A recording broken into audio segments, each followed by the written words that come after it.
Isso, digam amém. Amém. Porque eu também creio nessa verdade e nessa realidade. Eu quero louvar a Deus, porque sei que o Senhor, mais uma vez, estará falando conosco ao nosso coração. Você pode aplaudir a Deus. Glória a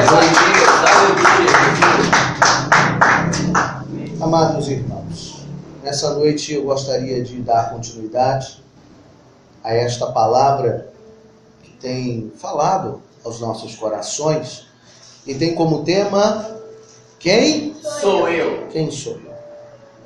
Esse tema que tem feito e fará diferença diante a nossa história espiritual. E hoje o Eduardo está aqui conosco e eu quero deixar ele bem à vontade, até para que ele possa entender que é uma sequência que estamos falando, mas fique tranquilo que de um jeito ou de outro você vai captar o que Deus vai falar no seu coração. Já estamos há meses falando sobre esse tema, há meses falando sobre essa pergunta tão simples. Quem sabe essa é uma pergunta que de vez em quando você faz de manhã: quem sou eu, né? Tantas coisas que acontecem na minha vida, quantas coisas eu deixei de aproveitar, quantas coisas aproveitei mal aproveitado, e aí a gente vai fazendo novas avaliações na nossa vida. Quem aqui já não fez uma avaliação? E quem já não ficou triste com essa avaliação, né? Eu acho que essa é um dos momentos mais difíceis do ser humano, é quando se vive essa avaliação e quando percebe que aprendeu muito menos do que deveria e aplicou muito menos do que deveria na sua vida. Mas é um segredo. O segredo da mudança dessa avaliação é quando nós começamos realmente a avaliar não um único dia. Diga comigo: eu não posso avaliar a minha vida um único dia. A avaliação da nossa vida, ela tem que ser constante. Ela precisa ser diária, ela tem que ser momentânea. Por que eu digo momentânea? A cada momento. A cada momento da nossa vida há uma explicação espiritual, há uma explicação humana, há uma explicação no reino dos céus para que aquilo esteja acontecendo. Nada acontece na nossa vida do acaso. O acaso, ele não existe. Por que o acaso ele não existe? Embora até seria interessante trabalhar, ou alguns até preferem trabalhar com acaso, achando que o que acontece são momentos que não tem nenhuma razão para que eles aconteçam. Mas se eu e você analisarmos friamente e de forma inteligente, nada que acontece na nossa vida não tenha uma ponta, não tenha uma argumentação no nosso passado, uma argumentação dos nossos momentos que deixamos de avaliar. E é exatamente isso, Eduardo, que nós estamos nessas semanas, nesses meses, tentando resgatar esses valores. Porque o ser humano ele tem dificuldade de resgatar os seus valores. O que você tem de mais precioso são os seus valores. E se nós temos dificuldade de encontrar os nossos valores, nós teremos dificuldade de sermos felizes. Essa é uma verdade. A gente não pode viver a nossa vida, como eu sempre brinco e digo, como Zeca Pagodinho. Deixa a vida me levar, vida leva ele. Toda vez que a vida me leva, ela nunca me traz boas notícias. Toda vez que a vida me leva, eu sempre acabo me decepcionando com algumas coisas que a vida me traz e aquelas que eu vou atrás dela. E é por isso que a vida ela é feita daquilo que eu faço. Eu sou o fruto do que sou, do que faço, do que penso, do que ajo.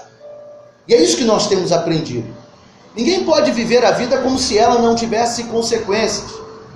Aliás, o próprio evangelista disse aqui nessa noite sobre uma irmã que sentou aqui, eu me lembro desse dia. E é triste a sua história, mas é real. a história dele, um jovem bonito, né, com uma família, ou pelo menos ele poderia construir ou reconstruir a sua família, se assim ele quisesse. Mas ele estava caminhando por lugares que o Senhor não se agradava. E foi dado uma palavra para ele, foi dado um recado de Deus para ele, para que ele pudesse retomar a vida. Sabe, nunca é tarde, diga comigo, nunca é tarde. Nunca é tarde. Para se retomar uma vida nova. Nunca é tarde. Lembrando que tudo que aconteceu lá atrás, provavelmente vai deixar algum resíduo. Porém, esses resíduos são limpos pelo poder da palavra, pelo poder da sua devoção, pelo poder do seu servir a Deus. Deus vai limpando, vai purificando. É como alguém que fuma há muitos anos. E eu acho muito interessante algumas pessoas que acham que Deus vai fazer algo imediato em coisas que ele provocou durante muitos anos. Quem fumou muitos anos sabe que o seu pulmão vai ficar contaminado. E não adianta aceitar Jesus hoje e achar que o seu pulmão vai ficar limpo da noite para o dia. Não vai. Nós sabemos que tem um tempo para isso. Essa pilha está acabando. Sabemos que tem um tempo para isso. Diz os estudos que demora-se muito para que um pulmão se recupere. Quem fuma 1 ou 2 anos, parece que leva 10 anos para se recuperar. Ou pelo menos voltar ao que era antes. Então existem resultados. Mas sabe, às vezes a gente não se contenta porque diz, eu parei de fumar, mas meu pulmão está ruim. Então deixa eu te dizer uma coisa. Você não tem que se prender ao que está ruim. Você tem que se prender àquilo que vai melhorar. Amém? Porque nós temos uma tendência a olhar aquilo que está ruim. Já está ruim, meu irmão. Já quebrou. A única coisa que você vai fazer é de repente catar os cacos para não machucar mais ninguém. Quem está entendendo isso? Porque quando quebra-se um copo, quebrou. Tem coisa que a realidade da vida é essa. O evangelho que eu tenho vivido, o evangelho que eu ensino, é o evangelho que Jesus deixou para nós. É o evangelho realista. Diga comigo, o evangelho realista. Sabe, a pior coisa do mundo é alguém entrar dentro de uma igreja, ou viver dentro de uma igreja, e querer viver um evangelho de fantasia. Eu brinco dizendo que é um evangelho de ficção científica, porque esse não existe. É apenas criação que alguns fazem para tentar fazer com que as pessoas queiram ser daquela igreja. Só que é verdade que para ser de qualquer igreja, a primeira coisa que eu tenho que entender, ou fazer parte de qualquer comunidade espiritual, a primeira coisa que eu tenho que entender é que a minha vida é real. Meus problemas são reais. E que os milagres e as curas, eles são espirituais. Mas todos eles vão depender da minha vida real. Deus não faz nada no mundo abstrato como se não houvesse consequência. Tudo na vida tem consequência. Tudo na vida tem uma dor. Às vezes, quando se quebra um copo, a gente não gostaria de quebrar. É tão ruim, né? Isso às vezes acontece comigo, eu sou muito cuidadoso, quem lava a louça em casa sou eu. E às vezes eu quebro um copo. Essa semana eu quebrei um copo na pia lavando. Aquilo me deixou chateado. O copo escapuliu e quebrou. Vai adiantar eu chorar? Eu vou ficar triste. Eu vou me angustiar. Mas o copo quebrou. Das duas, uma. Eu tinha que tomar mais cuidado para que o copo não escapulisse da minha mão, ou eu tinha que botar menos sabão na minha mão para o copo não escorregar. Como eu não fiz nenhum nem outro, qual foi o resultado? O copo quebrou. Se o copo quebrou, o que eu faço? Me revolto? Chuto o pau da barraca?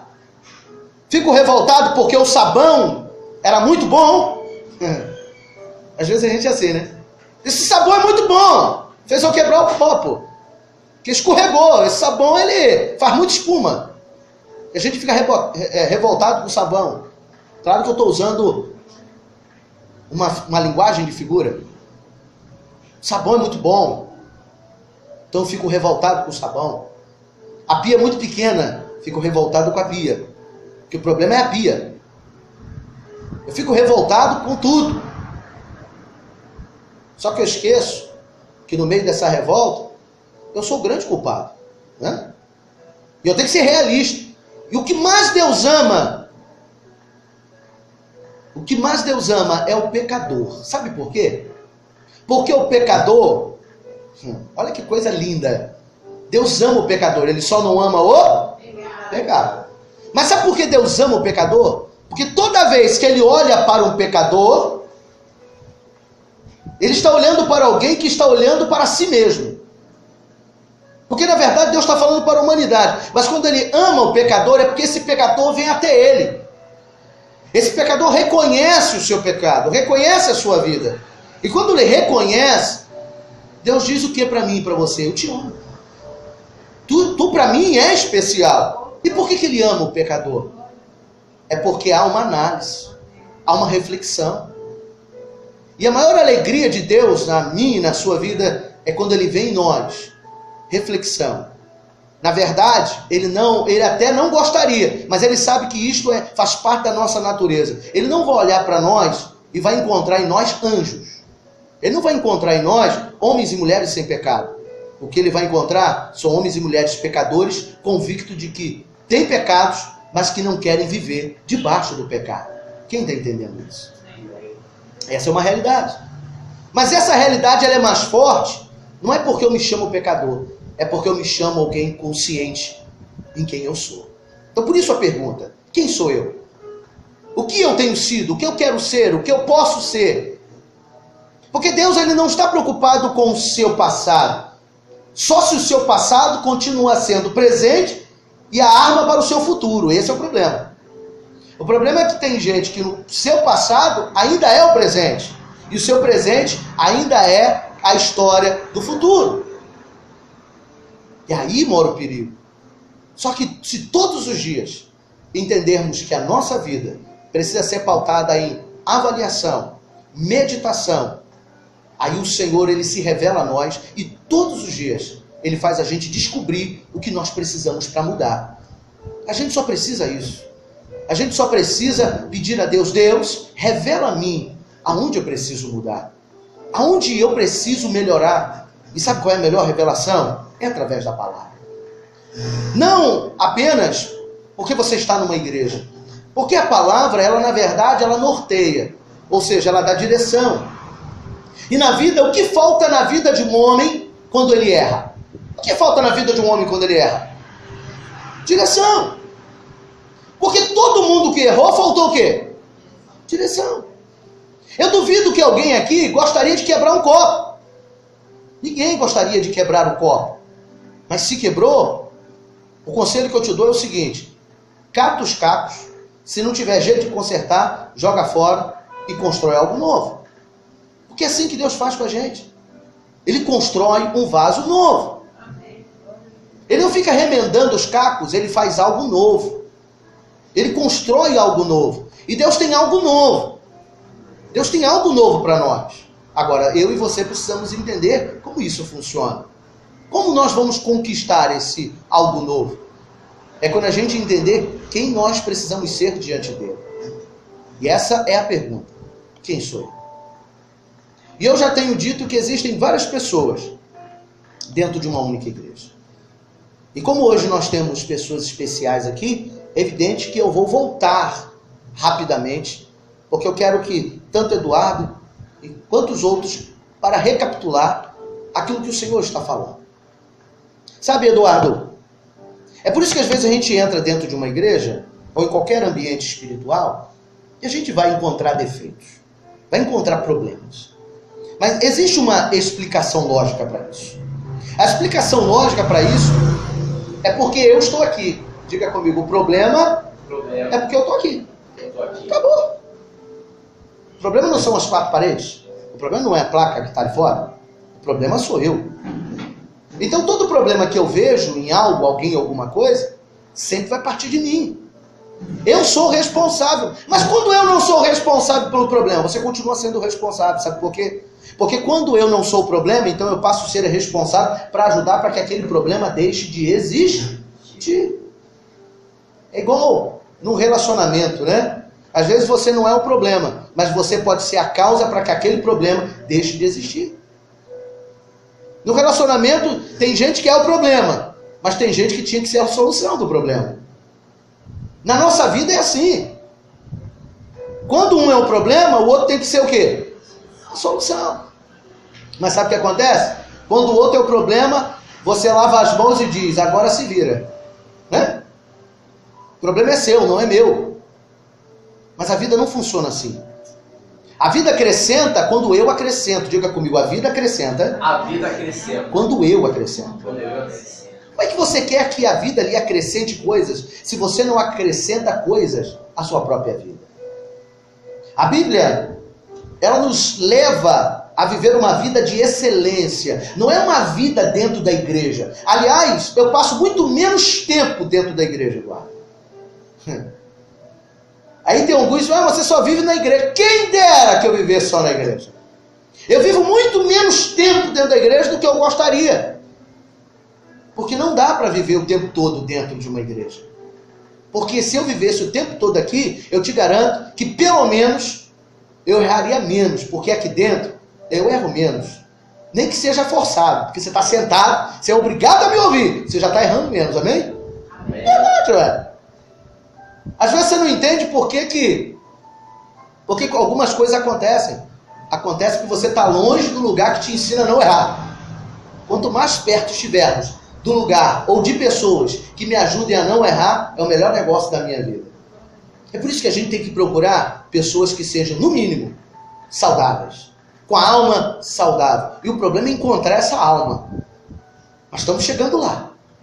A descoberta dessa palavra e a invocação de Deus através desse raciocínio. Porque viver uma vida espiritual não é viver uma vida aleatória, uma vida sem consciência. Porque aqui não tem nenhum maluco. Né? Aqui não tem ninguém sem consciência. Todos estão me ouvindo, todos estão pensando, todos estão raciocinando e todos estão entendendo pelo menos aonde eu já estou chegando. Isso é uma vida de consciência. É quando a gente para, e a gente só tem consciência quando a gente para. Dificilmente vamos ter consciência se não pararmos para pensar nela. Esse é o intuito da palavra. Por isso que a Bíblia diz que nós temos que ouvir a correção. E aí quando a gente ouve isso, que o pai corrige a quem ama, né? Que o pai quer, filhinhos, ouvi a minha palavra, estejam atentos aos meus mandamentos. Quando a gente ouve isso, é um saco. É ruim demais. É muito chato, gente. Fica toda hora alguém no teu ouvido falando, ouve a correção do pai. O pai te ama, por isso ele te corrige. Olha, você tem que ler a palavra. Olha o troço enjoado esse. Chato. É chato. Porque na verdade eu sou assim, prático e sincero. Porque se todo mundo achasse legal, seria mais fácil. O problema é que a maioria, até de quem está dentro, não acha legal. Ouvir a palavra. Por quê? Porque todo mundo quer resultado. Ouvir palavra ninguém quer, mas resultado todo mundo quer. E esse é o problema da igreja da atualidade. Ela quer gerar resultados sem ensinar quem está ali o que é a palavra. E como que o resultado chega? O resultado só chega por causa da palavra. Se não tem palavra, não tem resultado. E mesmo que Deus, por infinita graça e misericórdia, lhe dê resultado, eu te digo sem medo de errar, esse resultado você vai jogar na lata do lixo, porque ele vai servir naquele momento, mas na próxima prova, na próxima angústia, na próxima limitação da sua alma, você jogará fora. Por quê? Não é porque você é ruim, não é porque você não vale nada, não é porque você está na mão do adversário, é porque você não entendeu o conceito daquela vitória. Toda vitória tem um conceito. Toda grande crise me ensina alguma coisa. Diga comigo, toda grande crise me ensina alguma coisa. Me ensina alguma coisa. Quando a crise não te ensina nada, isso é sinal que você nunca entendeu quem você é e o que aconteceu. E quando a gente não sabe o que aconteceu, não tem coisa pior do que a gente entrar numa crise, num problema e olhar para cima, não sei por que essas coisas estão acontecendo comigo. Infelizmente isso está cheio de gente falando isso. Por que isso aconteceu comigo? Isso é sinal que ele não conseguiu aprender nada na sua prova, na sua limitação. Gente, todo desastre, toda crise tem que me ensinar alguma coisa. Aí você se pergunta, e por que tem que me ensinar alguma coisa? É simples a resposta. Porque se eu não aprender com essa crise, pode ter certeza que eu não vou conseguir conquistar as minhas vitórias. Porque a minha vitória depende de quê? Do que depende a minha vitória? A minha vitória depende de eu vencer o quê? As crises. E se eu não entendi o porquê da crise, como que eu vou entender como a vitória virá? É impossível. Não é possível isso. Ou seja, isso é evangelho. O evangelho, ele é de resultado. Ele me ensina a ter resultados. Diga comigo, o evangelho me ensina a ter resultado. Vou dizer aqui, e eu me sinto à vontade para falar com o Eduardo, porque é amigo. O evangelho não é tirar a bermuda e botar a calça. O evangelho não é botar o brinco ou tirar o brinco. O evangelho não é cortar o cabelo ou deixar de cortar o cabelo. O evangelho não é pintar o cabelo de laranja ou deixar de pintar de laranja. O evangelho não é isso. O evangelho nunca foi isso.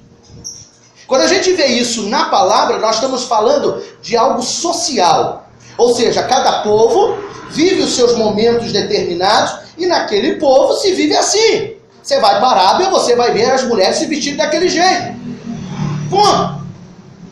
Você vai vir para o Brasil, tem um tipo de roupa. Você vai para a América, tem um tipo de roupa, tem um estilo. Vamos chamar de estilo. Agora, o que vai ditar a minha vitória não é a roupa que eu visto. É quem eu sou dentro dessa roupa. É quem eu sou dentro daquilo que eu visto. Quem eu sou dentro daquilo que faço. Quem eu sou dentro daquilo que penso. Isso sim faz toda a diferença.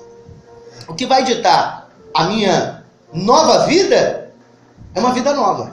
Amém? Amém? Agora a gente quer ter uma nova vida vivendo a vida velha. Irmão, é matemática. Eu não vou ensinar milagre se primeiro você não entender a matemática de Deus. E a matemática de Deus, ela só não é entendida pelo adversário, mas tem que ser entendida por você. Olha, o adversário não entende a matemática de Deus quando é em favor da tua vida. Como assim, apóstolo? Vou te dizer. Como que o diabo vai entender? Por que Deus ama tanto o Eduardo? O diabo não entende. Como que Deus ama tanto a Luélia? O diabo não entende. Como que Deus ama tanto o Osmar? O diabo não entende. Essa matemática o diabo não entende. Como que Deus um dia amou tanto a Cris? O diabo não conseguiu entender. Por quê? Porque em momentos dados da nossa vida nós erramos, vacilamos, mas ainda assim Deus está dizendo, eu tenho uma obra na tua vida.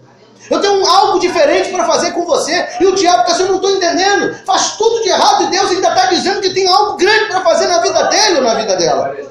Essa matemática o diabo não entende. Agora você precisa entender. O diabo não vai entender, porque o diabo não tem amor, ele tem ódio. Mas Deus tem amor e misericórdia.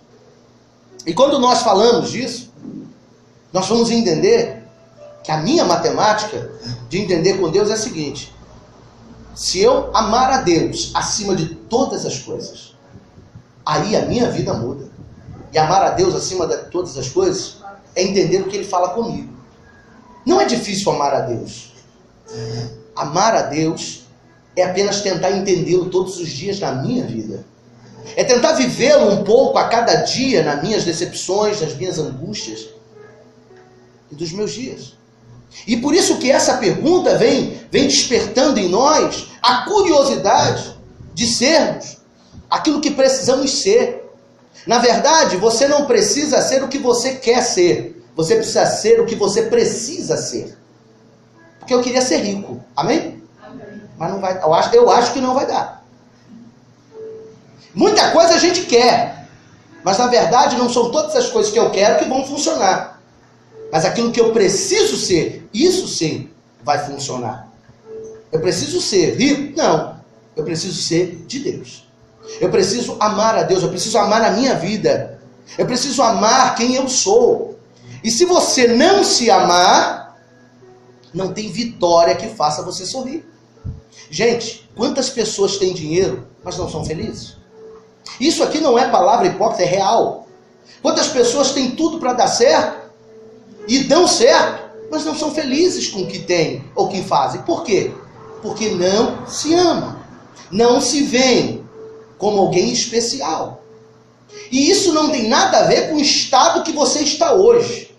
Quando alguém se ama, irmão, o caba pode ser igual a mim, feio, baixinho, barrigudinho, mas olha no espelho e diz, eu sou um gato. Acabou. Mas por quê? Não é porque eu sou bonito esteticamente para quem me vê. É porque eu acho que eu sou belo, porque eu me enxergo assim. Eu me vejo assim. Mas que beleza é essa? Aquela que o mundo diz? Não. É aquela que Deus está colocando dentro do meu coração. É a beleza do meu interior. É saber que eu sou feliz do jeito que eu sou. Então eu posso ser feio, posso ter um dente só, mas eu me acho belo. A outra chegou a espirrar. Mas por quê? Porque eu sou feliz. E a felicidade, volto a dizer para você, a felicidade não vai bater na sua porta. Sabe, Eduardo, aprende esse conselho que eu vou te dar. A felicidade não vai bater na tua porta. Embora possa parecer absurdo, mas eu vou te explicar. A gente sofre porque fica atrás da felicidade, esperando a felicidade bater na nossa porta. Quem é? Sou eu, a felicidade. Não rola. Sabe por quê? Felicidade é um estado de espírito. Felicidade não é unção. Felicidade não é mistérios de Deus. Deus não tem um mistério chamado mistério da felicidade. Felicidade, ela só existe porque eu construo ela. Não existe uma caixinha cheia de felicidade no céu e ela sai do céu com os anjos. Vem os anjos com a bandeja, com as bandejas da felicidade. Toma aí, ó, receba a felicidade. Quem dera que tivesse a unção dessa felicidade, né? Seria uma maravilha. Quem dera que Deus do céu hoje decidisse entregar felicidade para todo mundo aqui. Quem tomava posse? Todo mundo. Só que a felicidade é um estado. Felicidade é você estar alegre. E se está alegre é um estado de alegria. Se você está triste é um estado de tristeza. Então felicidade e alegria é o quê? É um estado. Então como é que eu faço para encontrar essa felicidade? Você não vai encontrar. Você vai construir ela. Então diga comigo, felicidade. Felicidade. Eu construo. Eu construo. A felicidade, ela precisa ser construída. A minha vida com Deus, imagina, eu quero ter, olha só, olha o que eu vou te dizer. Para ter uma vida com Deus, não adianta que não existe a unção da vida com Deus. Ah, Deus envia do céu uma vida de unção contigo. Não tem isso. Não existe isso, meu irmão. Para ter uma vida com Deus, eu tenho que fazer o quê? Construir essa vida. Eu tenho que fazer o quê? Amar a Deus. Olhar para a sua palavra, estou construindo ela. A minha vida com Deus, ela não vem da noite para o dia. É por isso que aceitar Jesus é o primeiro passo de uma grande caminhada, de uma jornada, que qualquer ser humano inteligente tem que fazer. É o primeiro passo. Primeiro. Não é o último, é o primeiro. Aceitar a Jesus como Salvador é o primeiro passo para começar a mudança na sua vida. Por quê? Porque é um estado que eu e você vamos mudar. De um homem sem Deus para um homem com... Então é um estado. É um aprendizado. A vida com Deus é um aprendizado. É por isso que é muito bom quando a gente anda do lado de pessoas inteligentes. A gente fica mais burro ou mais inteligente? É a matemática. Eu estou tentando fazer cada um de nós, entendemos, que a construção espiritual das nossas vitórias, da nossa felicidade, das nossas conquistas, elas vão depender exclusivamente das nossas construções com Deus. E aí Deus se revela a partir dessas construções. O meu casamento vai ser feliz porque toda noite eu dobro o meu joelho e falo, Senhor, fecha a boca da minha mulher essa semana. Você acha que o seu casamento vai funcionar assim? Senhor, fecha a boca do meu marido, manda ele parar de reclamar. Você acha que essa oração vai fazer efeito? Só ela? Essa oração vai te dar um gás, mas o que vai resultar é as tuas atitudes, para você não ver seu marido abrir a boca, ou você não ver sua mulher abrir a boca. São atitudes. São construções. E aí a gente não quer construir nada. O ser humano não quer construir nada. Desculpe, mas o evangelho que eu prego é realista. E eu estou cansado de ver pessoas sendo enganadas. Eu não sei o que você já ouviu, mas eu estou cansado de ser enganado. E o evangelho, para mim, é realista, é real. Eu sirvo a ele não porque eu fico esperando o anjo descer do céu com milagre. Na verdade, eu sirvo a ele porque eu espero todos os dias crescer um pouco mais dentro de mim com ele. É uma vida nova, é uma atitude nova, é uma atitude que mudará a minha vida por completo. Porque quando eu paro de fazer o que me deixa mal, ou que me faz triste, então isso é sério e real. A partir daquele momento, eu vou começar a construir em minha vida novas posições. Novas posições.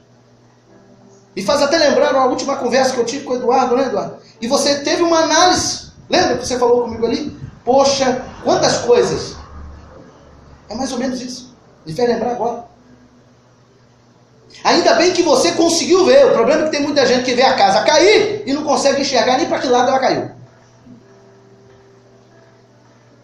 Porque para tudo tem jeito. Só não tem jeito para... Eu vou dizer que até para a morte tem para quem morre em salvo em Cristo Jesus. É verdade. Amém? Amém. Porque na verdade eu sou eterno. Diga comigo, eu sou eterno. Eu sou eterno. Pode ser que as pessoas deixem de me ver, mas eu sou eterno. Eu vou fazer uma viagem. Se você vai me ver ou não, isso não é problema meu. Porque quando alguém viaja, você vê ele? É assim que acontecerá comigo e com você. Amém? Amém. Eu vou fazer uma viagem, vou para um lugar lindo. Melhor do que Miami, do que Las Vegas, do que qual lugar? Do que Austrália, do que Canadá. E vou fazer uma viagem num lugar celestial. É uma viagem.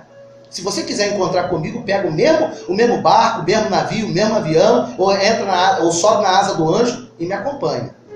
Amém? Porque essa é uma viagem que só alguns chegarão. Quantos querem chegar nessa viagem? Deus, aleluia. Eu sei que é no seu dia, né? Eu sei que ninguém quer morrer agora, calma. Deus. Mas essa é a realidade. Eu vou fazer uma viagem porque eu sou eterno. Você é eterno. O problema não é a eternidade, o problema é onde você vai passar a eternidade. Eu quero passar a eternidade num lugar legal pra caramba. E você? Amém. Um lugar show de bola. Hã? Eu estou construindo isso mesmo. A minha salvação não vai chegar de graça não, porque o sacrifício já foi feito. Agora eu tenho que fazer o meu. O sacrifício para que eu tivesse direito a essa passagem, já foi feito, tá bem? Amém. Esse sacrifício já foi feito. Agora eu tenho que fazer a minha parte. Alguém já pagou a passagem para mim. Mas tem gente tão preguiçoso, sabe, Eduardo? Sabe, Eduardo? Que ainda quer que arrume a minha mala. Tem gente tão ruim que já ganhou a passagem. Dá para você arrumar minha mala também, não? Eu acho que a gente já viu pessoas assim, né? Você dá a vara e ele diz, me ensina a pescar? Não. Pô, você é bom na pescaria, pesca para mim. A passagem já foi paga, agora quem tem que arrumar as malas sou eu. Quem tem que arrumar a minha viagem sou eu. Quem tem que colocar dentro de mim tudo que será útil. Irmão, numa viagem, exceto algumas mulheres, mas numa viagem longa, né, ou curta, seja o que for, o ideal, o certo, é colocar o que você vai usar. Você vai viajar para a Antártica, não dá para colocar um maiô, ok? Não vai dar certo, porque lá você não vai usar. Tem coisas na nossa vida que Deus quer que nós venhamos construir aquilo que será útil para a nossa viagem. E a gente às vezes coloca dentro dessa mala coisas que nós nunca vamos precisar usar. E sabe o que vai acontecer? Porque se eu boto o que eu não vou usar, vamos ver se você recebe a revelação do Espírito Santo aí. 1, 2, 3. Se eu encho a minha mala do que eu não vou usar, o que vai faltar dentro dessa mala? Hã? E também espaço. E às vezes deixamos de fora aquilo que é útil e colocamos dentro aquilo que é inútil. Quem entendeu isso? Amém. Isto é palavra de construção. Isto é palavra espiritual para você reconstruir novas ideias, novos pensamentos. e fazer com que a alegria volte ao seu coração. Porque a alegria vai depender de como você vai fazer a sua mala. Porque você imagina, de que você tiver que usar a mala, tem tudo que você não vai poder usar. Resumindo, você ocupou espaço, colocou o que não presta e vai acabar perdendo a viagem.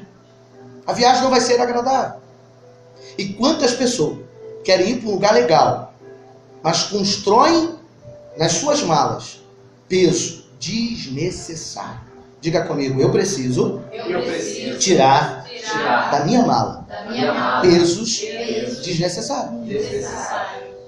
Eu quero que você olhe para um exemplo que eu vou te dar aqui agora. Eu não consegui nem ler a palavra ainda, mas creio que Deus já está falando ao teu coração. Quantos estão ouvindo Deus falar? Amém. Uma história de um jovem que estava com uma mala. E ele colocava a mala, não era mala, era uma mochila, tipo essas malas mochila, e colocava sobre o seu ombro, sobre suas costas, melhor dizendo. E ele estava na estrada. E nessa estrada, o sol ardendo, e eles tinham um objetivo. Ele queria chegar num lugar determinado. E não passava ninguém, não passava nada nessa estrada. Só que de repente, depois de alguns minutos andando, vem uma caminhonete lá embaixo. E ele então pensa, poxa, eu vou melhorar a minha viagem. Eu vou pedir carona. Você faria o mesmo? Se você tivesse caminhando numa estrada sozinho, debaixo de um sol, com uma mochila nas costas, se passasse um único carro, você pediria carona? Sim ou não? Sim. Qualquer um pediria carona. E ele fez a mesma coisa. Ele pediu carona. E ao pedir carona, aquele carro parou.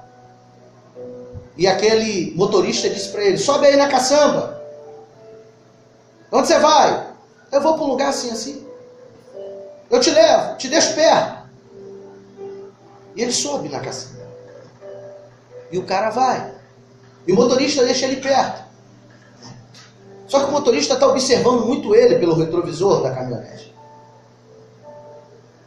E quando ele chega no lugar, no destino, ele para, e aquele homem desce, e ele agradece pela carona, e ele faz uma pergunta. E ele fala para ele assim, posso te fazer uma pergunta? E ele disse, posso, pode. Eu te dei uma carona de quilômetros para você chegar onde você queria. Eu tentei facilitar a sua vida. Foi ou não foi? Foi, poxa, você me ajudou demais. Olha como você me ajudou. Quero muito te agradecer, porque senão eu estaria muito longe ainda. Você quebrou um galhão. Mas eu não fiquei só com pena de você, porque você ia andar muito.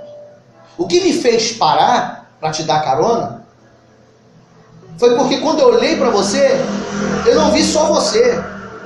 Eu vi você carregando uma mochila ou uma mala. E eu pedi para você subir, para eu te dar essa carona. E eu reparei uma coisa. Você perdeu a oportunidade de descansar nessa viagem. Ele perguntou, não entendi, como assim? Eu não te dei a carona? Deu. Por que você não tirou as mochilas das costas? Se eu te dei a carona, não foi porque eu não queria que você andasse. Eu te dei a carona porque eu vi que você estava com peso. E eu queria te ajudar com o seu peso. E você passou a viagem inteirinha com a mochila nas costas. Eu quero deixar essa reflexão para nós aqui hoje. Quem sabe aqui hoje, você recebeu uma carona do Espírito Santo. E esta igreja virou a caçamba desse carro. E ele diz assim, você quer chegar a algum lugar, não quer? Quantos querem chegar a algum lugar? Cada um tem um destino. Cada um quer chegar a algum lugar. Só que a pergunta eu te faço é essa. Todo mundo chegou com uma mala. Todo mundo chegou com uma mochila nas costas. Será que você conseguiu tirar ela hoje das suas costas para descansar? Enquanto Deus está viajando contigo nesse lugar? Entendeu? Essa é uma pergunta que eu estou te fazendo séria. Porque muitas vezes estamos ouvindo os melhores conselhos, as melhores palavras, mas ainda carregamos um peso desnecessário. Hoje quem está aqui porque precisa descansar. E quantas pessoas estão dentro de igrejas, ouvindo o melhor, estão sendo ministrados por Deus, mas continuam na viagem com a sua mala, sentindo o peso da mala, da mochila ou da bolsa. Eu não sei se você já passou por isso, que às vezes você está tão distraído que você, ao invés de botar a bolsa no chão, sabe aquelas bolsas, bota a bolsa aqui. Eu não posso falar que eu ando com bolsa dessa. E às vezes a gente distrai e a bolsa fica. Tem um chão e a gente não coloca no chão. Quando a gente entrar na casa do Pai, na carona que o Pai está dando para nós, é o momento que a gente tem para descansar. É o momento que a gente tem para colocar a mochila no chão e relaxar nessa viagem. E dizer, pelo menos, o Senhor me fez caminhar algumas horas, alguns minutos, sem o peso da minha própria história. Deus está tentando tirar o peso das suas costas aqui hoje. Você está entendendo? Aleluia. Deus está tentando fazer isso. Só que não é fácil, porque o maior inimigo disso é você. Nós somos os maiores inimigos, porque nós queremos não carregar o peso, mas nós não tiramos o peso de cima de nós. Nós temos dificuldade de relaxar, dificuldade de se entregar, dificuldade de entender o plano e o propósito. Ele diz o que na palavra? Lançai sobre mim toda a vossa ansiedade. O que não falta é gente com mochila de ansiedade. Aprendei de mim que sou manso e humilde. Lançai sobre mim o seu peso. E o que é lançar sobre Deus o seu peso? Não é pegar Deus, toma aí um caminhão de problema para o senhor resolver. Não. Tem gente que tem uma ideia equivocada. Lançar sobre ele a sua ansiedade é começar a aprender ou captar tudo que está sendo dito nessa noite e fazer com que cada palavra seja arrancada de você uma pá de ansiedade. Ó, Deus conseguiu entender alguma coisa, saiu uma pá, saiu duas, saiu três, saiu quatro. Quando você sair daqui, você vai sair daqui leve. Aleluia. Mas por quê? Porque dentro de você houve uma consciência, a consciência da palavra. Que quando entendemos a palavra, a nossa consciência aquieta, a nossa alma tranquiliza, a nosso ser começa a entender que existe um propósito além dos meus problemas. Existe uma verdade além das mentiras que eu já vivi. Hã? Que coisa linda! Existe uma verdade além das mentiras que eu já vivi. Porque o que não falta na terra são pessoas que estão vivendo, mas vivendo mentiras. E no fundo, quem vive mentira sabe que está vivendo. Só que a mentira tem hora que é gostosa viver. Tem hora que a mentira é gratificante momentaneamente, mas é. É como dizer que o mundo não tem nada para oferecer. Quem disse isso para você, rapaz? Mas o que mais tem é coisa para o diabo me dar, irmão. Não é muita coisa, ó. Coisas que aparentemente são legais à beça. São interessantes, são bonitas, são gostosas, me faz bem, me traz prazer. Mas o problema é que tipo de prazer eu quero ter na vida. Que tipo de prazer eu quero ter? Um prazer a curto prazo, a médio prazo ou na eternidade do prazo? O problema é esse, prazer, meu irmão. Tem prazer para todo gosto. Quem quer viver com Deus tem prazer, mas quem quer viver com o diabo também tem prazer. O problema é que tipo de prazer eu terei. A nossa vida é construída debaixo dessas sensações, daquilo que me faz bem, ou eu estou errado? Você tenta e busca a vida inteira o quê? Momentos de prazer. É errado? Claro que não. Se você não buscar prazer na sua vida, você vai viver de quê? Enfiar debaixo da igreja com a cabeça debaixo do banco? Claro que não. A minha vida ela é pautada de coisas alegres, de prazeres. Eu tento viver os meus prazeres. Tem gente que tem uma ideia errada de igreja, mas eu não sei se a culpa é de quem prega ou a culpa é daqueles que estão dentro que falam uma mentira e os outros acabam acreditando. Tem gente que acha que estar dentro de uma igreja é deixar de ter prazer. Ah, meu irmão, só se for a igreja dos outros, porque a minha e ao Deus que eu vivo não me tira meu prazer, não. Eu tenho prazer. Sou alegre, sou feliz, faço o que quero. Ninguém manda na minha vida, entre aspas, dentro do conceito humano. Eu tenho alegria no que faço, eu tenho prazer. Agora, o meu prazer me faz bem. O meu prazer, eu tenho consciência para onde ele está me levando. Vai dizer que beber não dá prazer? Dá. Graças a Deus que Deus me livrou. Nunca bebi. Nunca precisei provar do mundo para conhecer a Deus. Mas é um privilégio meu particular. Mas, quem disse que beber não dá prazer? Quem disse que fumar um baseadinho não dá prazer? Dá onda. Cheirar uma trilhazinha dá onda? Claro que dá. Ué, dá prazer. O problema é aonde esse prazer vai dar. O problema é o resultado desse prazer.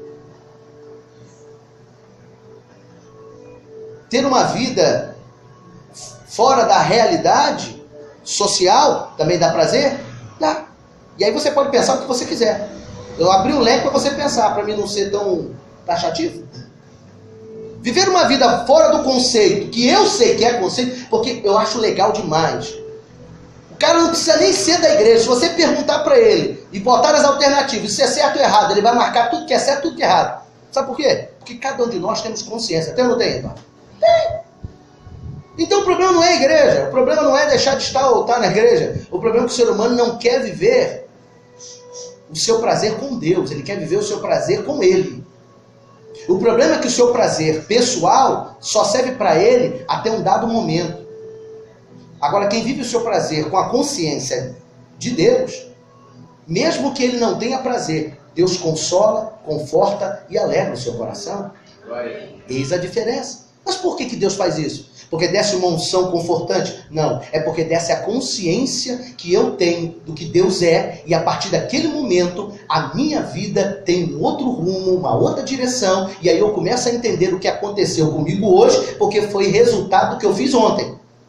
E aí eu não choro, eu baixo a cabeça, entrego nas mãos do Senhor, me arrependo e continuo de novo. Faço uma nova história, movo uma nova estrutura. Porque a minha vida é de reconstrução. Diga, eu preciso me reconstruir todos os dias. Todos os dias. Porque todos os dias você se acaba um pouco. Todo dia. Aliás, você já acorda de manhã destruído. Cara feia, todo inchado, você acorda destruído. Aí você, o que você tem que fazer? Tem gente que não tem prazer da vida. Você vai ver a pessoa que não tem prazer de viver? Você começa a analisar detalhes. Já viu aquelas pessoas que quando sai de manhã você não sabe se é o bicho papão ou se é o cabra, chupa-cabra? Porque do jeito que ele acorda, ele vai na rua. Ele não tem prazer em nada. Ele não se reconstrói. A noite pode ter te inchado. Aí entra a palavra. O choro pode durar uma, mas a alegria vem Ao amanhecer. Agora, por que a alegria vem pelo amanhecer? É porque quando você acordar, vai vir a fadinha e vai fazer assim... Não. Vai vir um anjo do céu e vai bater com a varinha de condão na tua cabeça. Vai arrumar teu cabelo. Vai passar batom, passar rímel, blush, pó, sei lá. Vai escovar seus dentes. Claro que não. Você precisa construir a tua vida a cada dia. Quando você acorda de manhã, de repente você nunca reparou isso. Mas se você quiser estar bem... Então você tem que levantar e construir ou reconstruir, primeiro, a sua autoestima. Já começa por aí.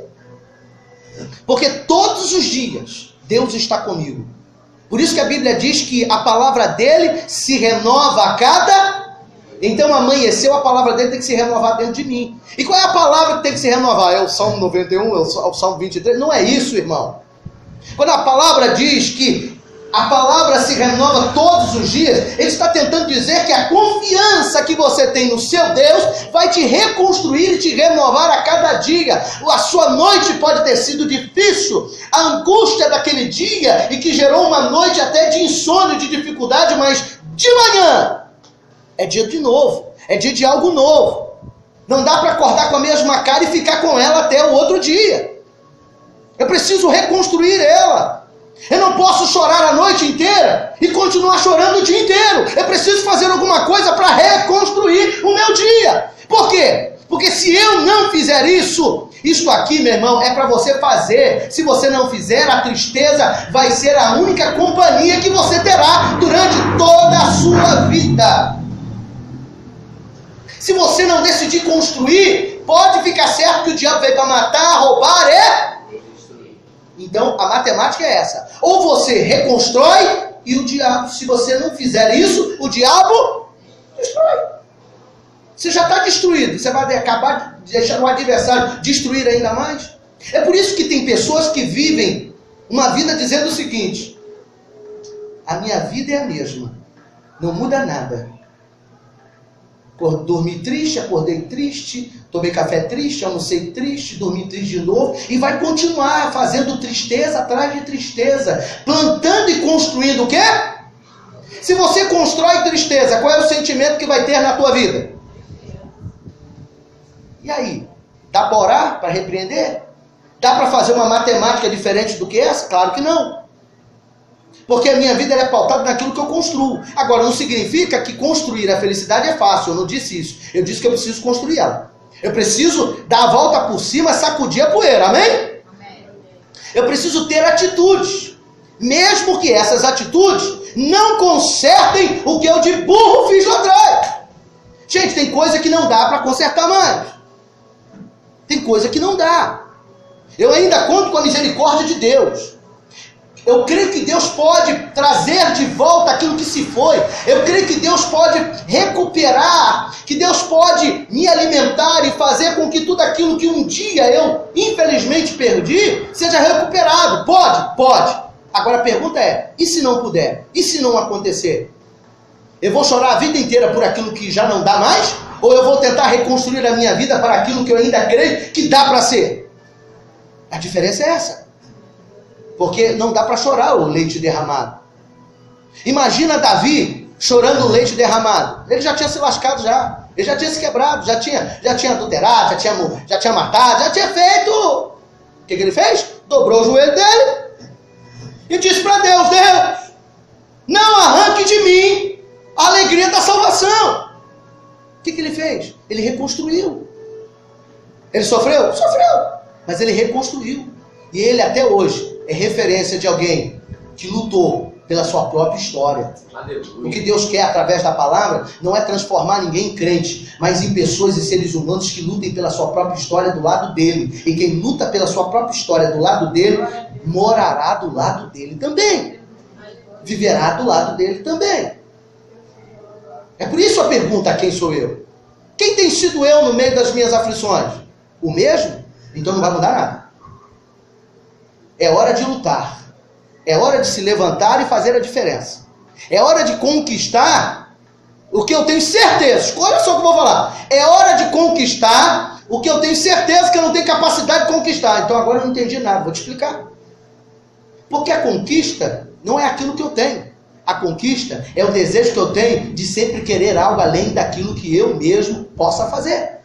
Gente, a maior conquista do ser humano não é ter a vitória. É lutar por ela todas as vezes.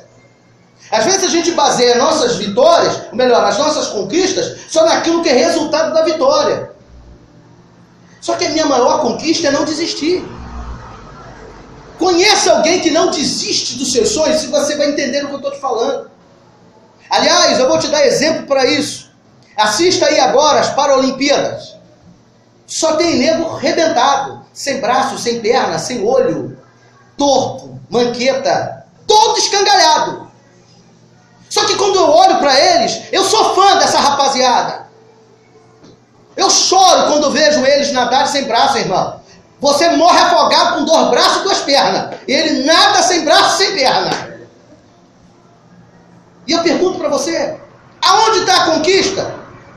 É o resultado da medalha? Para mim, a conquista está olhando para eles e vendo que eles não desistiram de ser os melhores naquilo que eles fazem. Mas nem por causa disso, Deus deu outra perna para eles. Deu outro braço para eles. Deu outra vista para eles. Você pode não ter mas você será. Porque uma coisa é ter o que você acha que precisa, a outra é você ser aquilo que Deus tem certeza que você precisa ser. Quantas vezes na vida a gente quer ter muito uma coisa? Se eu perguntar aqui, alguém, eu já tive isso, todo mundo já teve, eu quero muito isso aqui. Mudou o que na sua vida? Você só teve. Sim. Aonde foi que você cresceu quando você teve?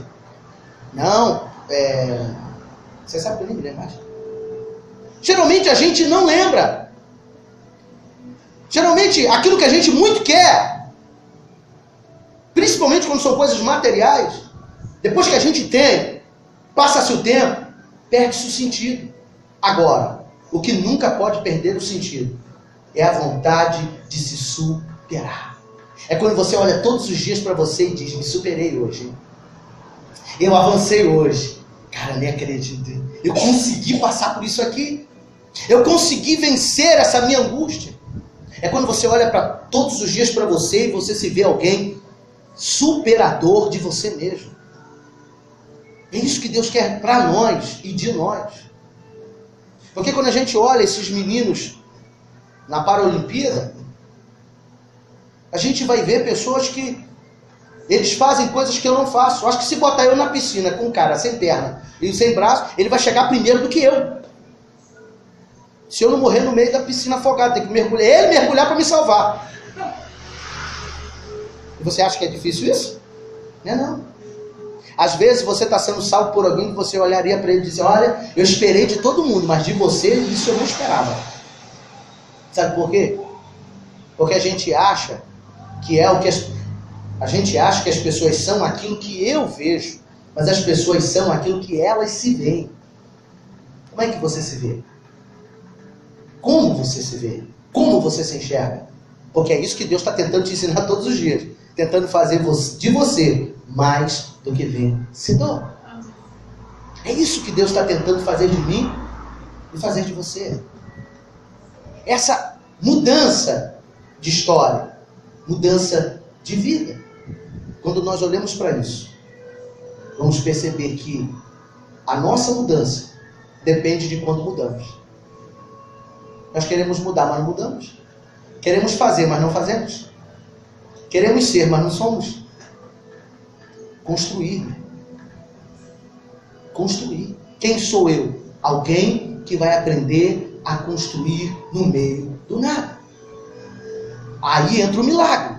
O milagre entra aí. Aonde que entra o milagre? O milagre entra quando eu digo, Deus, eu creio que o Senhor construirá no meio do nada. E eu vou mudar no meio do nada que eu tenho. Deus é mestre em construir no meio do nada. Mas Ele constrói junto com você. Davi derrotou Golias, sim ou não? Sim. Foi Deus que derrubou Golias, foi ou não foi? O que você acha? Mas você acha que foi sem Davi ou com Davi? Sem Davi agora? O teu Golias, Deus vai botar a pedra no lugar certo. Mas quem vai ter que levantar a mão e girar a pedra é você. Quem vai ter que construir a coragem dentro de você é você. Quem vai ter que construir novos passos são vocês. Somos nós. Porque Davi avançou uma tropa. Tem noção? Ele passou por uma tropa, só cabra marombado. Tipo Eduardo assim, ó, tudo fortão. Tudo cheio de músculo.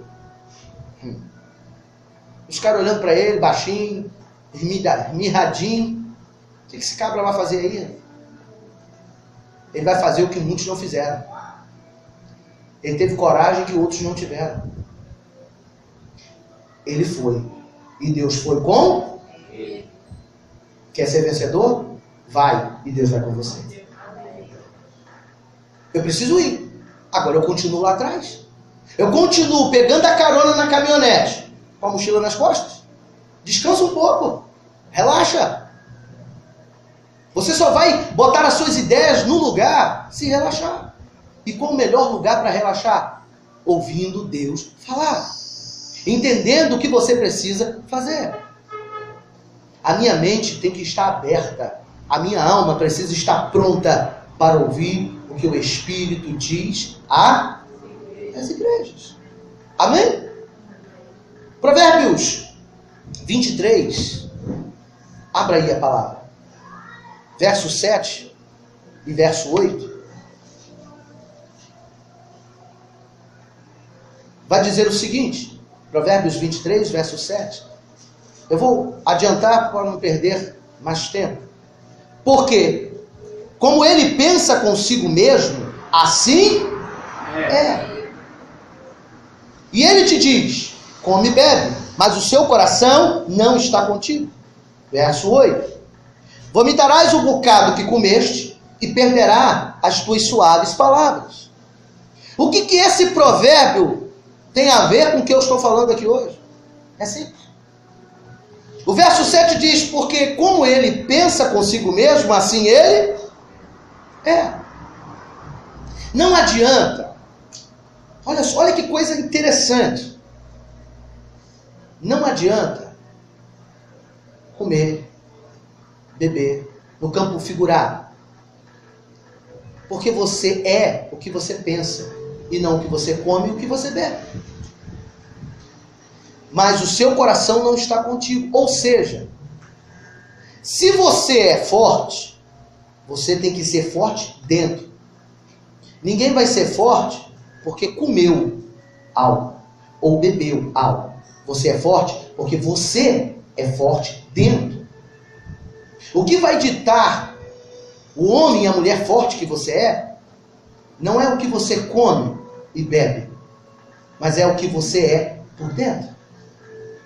Às vezes as pessoas estão dizendo, podem dizer, ou você pode pensar, não adianta comer espinafre, você não vai virar o Popeye. Comer espinafre não vai resolver o seu problema. Agora, se dentro de você, você é forte, aí você é o que você pensa. Porque muitas pessoas veem, veja se não é assim, muitas pessoas olham para mim e olham para você, fazem uma ideia, porque ele está olhando aquilo que eu como e aquilo que eu bebo. Mas na verdade eu sou não o que as pessoas estão vendo, o que eu como ou o que eu bebo. Eu sou aquilo que eu tenho dentro. O que eu me fortaleci dentro. E se eu não me fortaleci dentro, não adianta ter das pessoas um olhar. Porque aquele olhar não reflete quem eu sou. Porque na hora da crise, do problema, quer ver uma coisa? Adianta alguém olhar para você? Estou pregando exatamente isso. Presta atenção na análise que eu vou fazer para você aqui agora. Sabe por que você está... Muitos ouviriam esta palavra, eu creio, e espero que não tenha nenhum aqui. Mas muitos poderiam estar ouvindo esta palavra, está sentindo esta palavra, se alimentando desta palavra, mas ele não está forte por dentro. Então ele está comendo desta palavra, bebendo dessa palavra. E eu pergunto, será que todos que comem e bebem dessa palavra estão sentindo o poder dela e estão se fortalecendo por dentro? Às vezes as pessoas me veem falar, mas a questão não é o que eu falo, a questão é o que eu sou.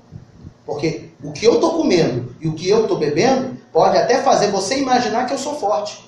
Mas eu não sou forte pelo que eu estou falando. Eu não sou forte pelo que eu estou comendo. Eu sou forte por aquilo que eu sou dentro. Você entendeu isso? Então o que eu tenho que buscar é me fortalecer por dentro. Porque o que não falta dentro de igreja são pessoas que estão comendo e bebendo, mas dentro continuam fracos. Não conseguem entender aquilo que comeram e que beberam. Não conseguem se fortalecer. Não conseguem buscar o seu fortalecimento, e as pessoas até acham que nós somos fortes. Mas quando estamos diante das nossas crises, e aí nós revelamos quem nós somos de verdade. Só que todos os dias, no meio da minha crise, eu peço a Deus, eu quero revelar quem eu quero ser, e eu quero ser forte. Eu trabalho para ser forte, eu luto para ser forte. É isso que eu tento construir dentro de mim. Porque não basta eu pregar bonito. Não basta eu trazer uma palavra eloquente e você, cara, ele prega bem. Nada disso é suficiente para mim. Porque eu posso falar bem, eu posso pregar bem. Você pode achar o que você quiser, que eu nem acho isso, mas enfim, você pode achar o que você quiser. Mas sabe o que vai valer mesmo? Não é o que eu estou falando para você aqui hoje. O que vai valer mesmo é o que eu vou falar para mim mesmo quando eu não estiver aqui. Isso vai valer. É isso que vai mudar a minha história. É isso que vai me disciplinar. É isso que vai me corrigir. É isso que vai me alimentar. É isso que vai me fazer caminhar no meio das minhas guerras. Amém, meu irmão? É isso que Deus vai fazer. E dentro da igreja, a gente precisa descobrir e alimentar de verdade esse ser. Fazer com que este alimento flua dentro de mim e dentro de você. E que as pessoas podem até ver e podem até achar que você é fraco. Que também ocorre o contrário. As pessoas podem até achar, Rosélia, que você é fraca. Ah, Rosélia, não sei não. Lourdes, será? As pessoas podem achar você fraca.